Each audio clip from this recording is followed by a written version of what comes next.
Soul tie is something when a man and a woman get together and have intercourse with each other. And you know, in the Bible, he said Moses allowed you to divorce, but originally it was not intended for a man and a woman to separate, because it is written that a man leaves his father and mother to unite with his wife and to be one, to become one with her. So this bond is actually from God.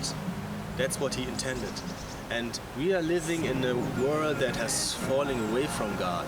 So people don't have the godly mindset all the time in their head. That's why people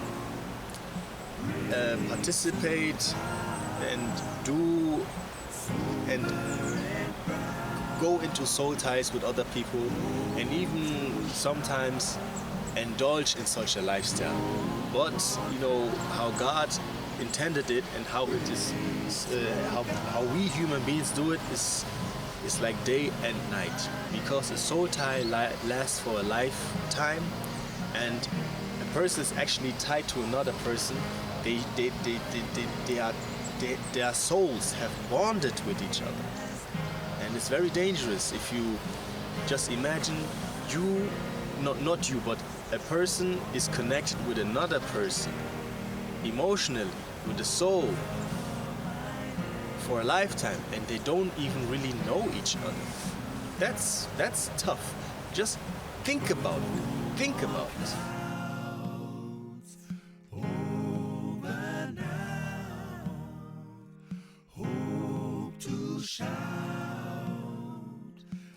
Good afternoon, everyone.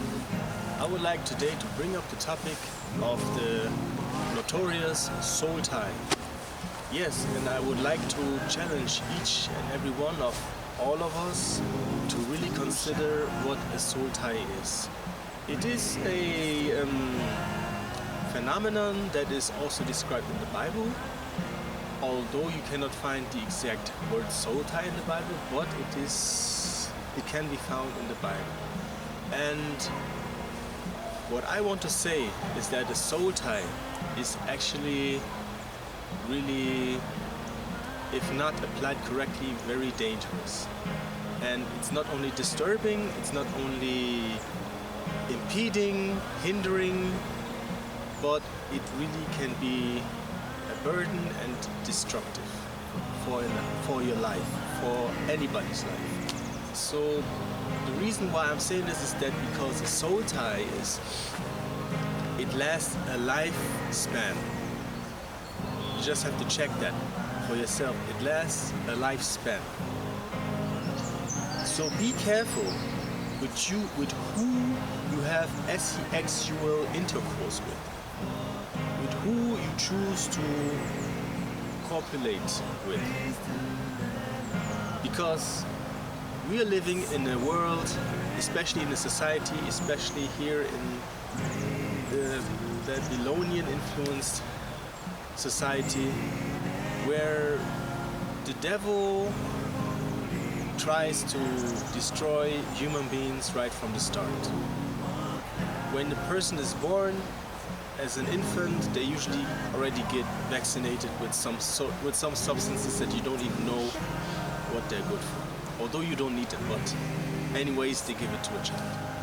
Then comes the preschool, pre-kindergarten phase, where the parents, who usually both work or both have enough to do to actually don't have time to take care of the child during certain parts of the hours of the day, so they decide to bring their child to the preschool.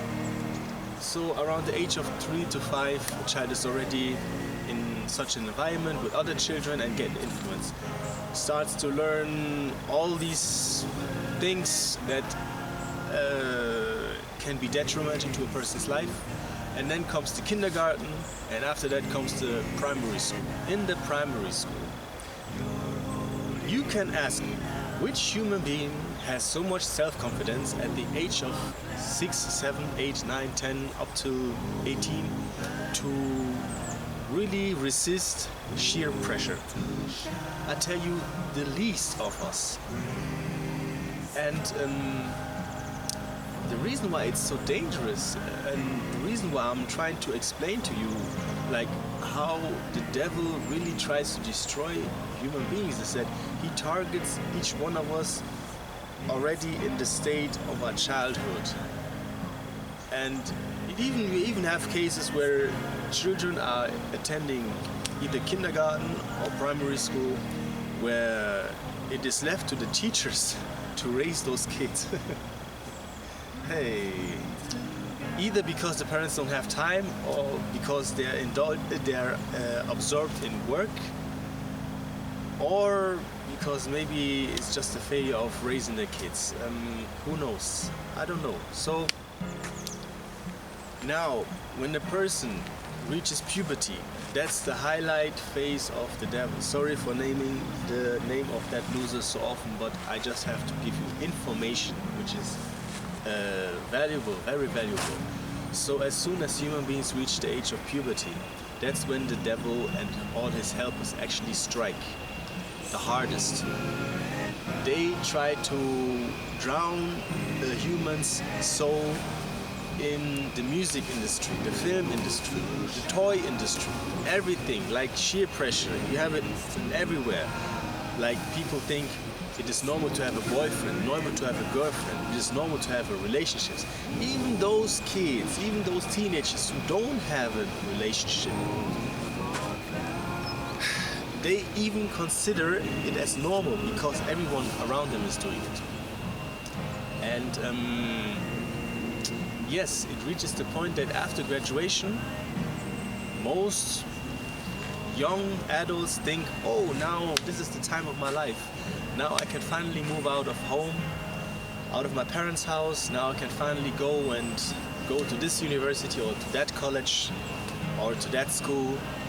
And, they have parties and weekend. Of course they study, but after studying, when studying goes good, who cares what you do in your free time? And this is actually so-called the time of their lives. So that's how during this time period from teenager to young adult is where people are so open to be caught up in a soul tie by having sex with another person. And that is very dangerous. I want to challenge every one of us, especially the ones from the older generation, that we try to take more care of our younger generation, of our kids. This is just an advice. I also wanted to point out that some kids also unfortunately undergo sexual abuse during their childhood. All of that is wrong and detrimental to your human soul. I would challenge especially the older generation to really engage in talking to younger people, especially to the children, to actually teach our next generation what to do and what not to do, because we know it better. Yeah? And also, if there are any teenagers listening to this, then please, it is just for your best interest when older people tell you it's not really that good to have a girlfriend or a boyfriend at such a young age. It's not worth it. The soul tie lasts a lifetime. And yes, that's actually what I wanted to say. So please take heed, regard to this, and what I'm saying, I'm just trying to improve society, okay? Just trying to improve society. I know there are special cases, but usually the norm, there are a lot of opportunities to pass down the wisdom to the younger generation so that they will have it better and learn from our mistakes.